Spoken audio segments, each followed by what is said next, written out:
Welcome back. Today we're over here in Batu in Hollywood Studios.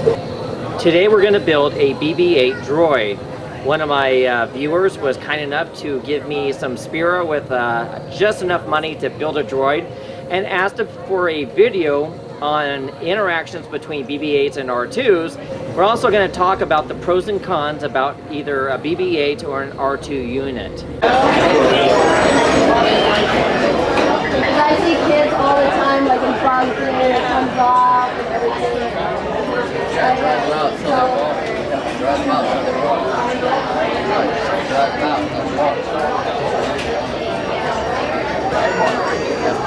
Don't think it better.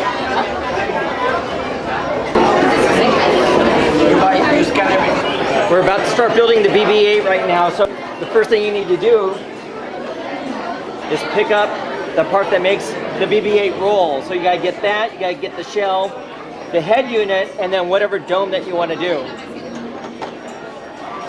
So we got that. And I'm gonna go the black and silver for the dome. Motivator head unit, so your head plugs onto this, and then this moves around on top of BB8. And then we had a specific one that we wanted for a head. So we're going to do the black and blue head here. And the reason why is I like the shape of this, and it has 3 LEDs, so when it's moving around here, I think the black and blue and silver would actually be kind of neat. This was the other option I was thinking about for the head, which is more of the traditional, and it's actually more film correct. But I just really like the style of this, so we're going to go with this. So I think we have all the pieces we want. We have our motivator, we have the shell, we have the head, and we have the head unit. Oh wait, let's see. We have to get all the parts. We need a whole orange. If I can get a black. I just realized that these head units have different colors, so a black one would be a black one of these would be more in tune of what we're looking for. When you're building the BB8, the head motivator that goes underneath this has different colors, so you can get one that matches. So there's orange, there's red, and black. And also a purple one. So be aware of that. So if you're doing a purple BB8, get a purple bottom cup. We're doing more black, so we're going to get the black one. Now that we have all of our parts for the BB8 unit, this gentleman over here is going to tell us where we're going. We're going to construct it. All right, so we're at the construction part, and we're going to start building our BB8 unit. So it says the first thing we have to do is take our motivator, and we need to attach these tubes. Now the tube colors we have are, at our station we have black and we have blue, but I believe they also have red and white ones as well, but we're going to do black to match. Are we out of red and silver too? Oh, I want silver if you got silver. We want silver. Interesting, we actually have the rubber wheels here. That's how you're going to move. And then there's little brackets here that let it slide, as well as right here. And this moves around, so as it moves, it has the capability of swiveling around. And this is how your BB-8 is going to move around. Now, I really don't know why you need to add these. There's really no weight to them. And the shell covers this, so you're never going to see it. But I guess they just have you put them on anyhow, because the R2 unit has other pieces you can put on, so I guess they wanted you to be able to put things on for the BB-8s. Alright, so now we're going to do the shell.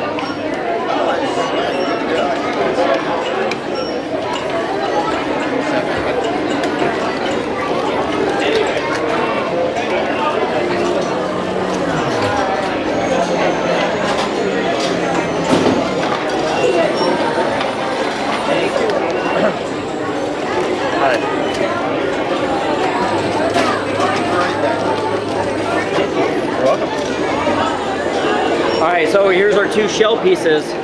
And when they attach, there's a little red diamond on them that you need to line up. So you're going to come in and you're going to twist to lock it.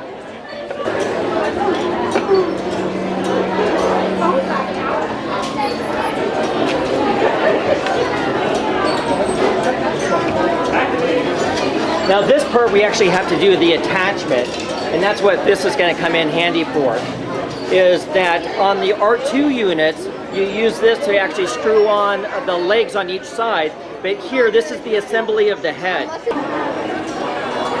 She just told me something that I did not realize. Right inside the head is your antenna. So you need to detach the antenna and then assemble this.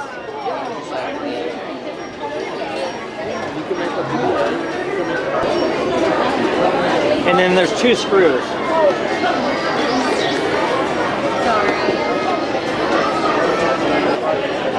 All right, so for this specific head, here's the antenna. The antenna is going to plug in right there. And then there's your BB8 head there. They just showed me that sometimes if you don't hear a click when it comes to the screw ends, you have to press this together and then screw it in. And then you'll start hearing the click. The click means that it's now attached.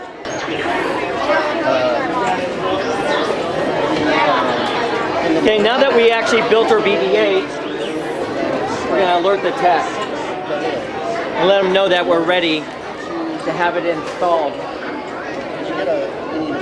Samuel! Hello! Oh my gosh! This is our good friend Samuel. This is the one who gave us a wonderful tour at Doc's Den of Antiquities. As I said in my previous visit, if you have any questions and you see Samuel and Doc's, Samuel will tell you everything you need to know about here in Batu.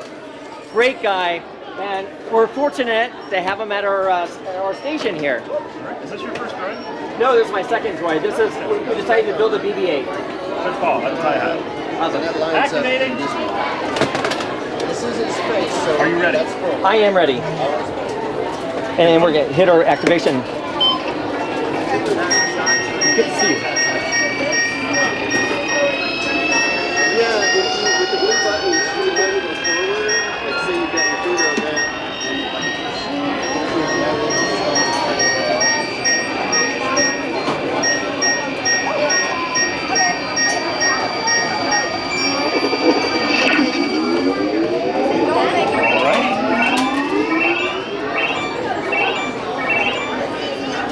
Here he is. This one here will rotate the head and body left and right. This will do exactly the same thing. This one here is your BTV button. Both of them will let off sounds and light up the head. Forward and back. Awesome. Backpack? I have a backpack. Once you build a droid and you decide if you want personality chips, I had brought 2 personality chips with me, and we're going to show you how to put the personality chip in both the R2 unit and the BB8. So we're going to show you how to install a personality chip into an R2 unit. There's a door right next to these ports. This door right here, when you open it, you'll see a slot, and the personality chip plugs right inside there. Now the black one that I brought is for the first order, and the orange is a resistance chip. So she's going to put the resistance chip in. There we go. Once you power it up, that resistance chip is going to change the voice and how it interacts in the land.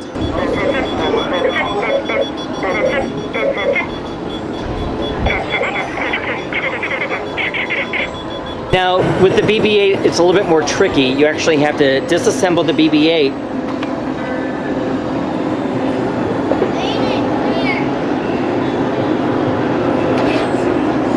And right here is where you put in the personality chip.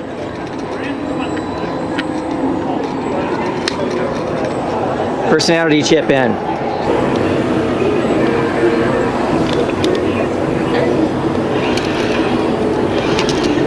I can put that back in my pants.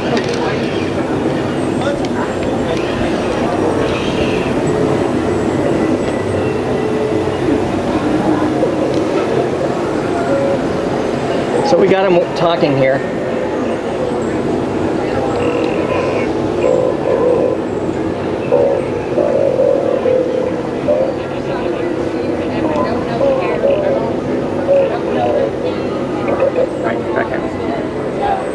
Now, one of the things that's important is if you're going to walk around the land and look for interaction with your droids, either the BB8s or the R2 units, you have to shut off your remote control. Now, when you shut off the remote control, normally he will turn off within 5 minutes, but when he's around other droids or parts in the land, he will react and interact. So recently, Galaxy's Edge put this mat down, so after you build a droid, you can actually come here and play with other people and their droids. Here by the Droid Depot, these droids will actually interact with your droid.